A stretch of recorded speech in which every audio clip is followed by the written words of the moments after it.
हरियाणा की एक शाहरा पर एक संगीन सड़क हादसा पेश आया, जिसकी तमाम तफसीलात सीसीटीवी कैमरे में कैद हो गईं। एक मोटरसाइकिल सवार गिल्ली से अचानक शाहरा की तरफ आया, मगर इसने आमद और रफ्त का कोई मुशाहिदा नहीं किया।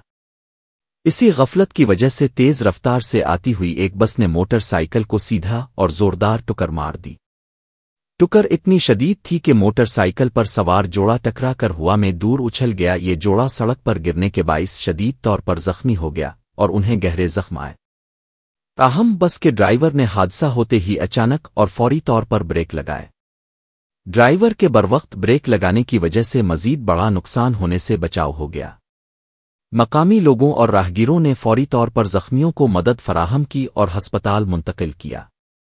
पुलिस ने हादसे की फुटेज देखने के बाद जरूरी कानूनी कार्रवाई शुरू कर दी है।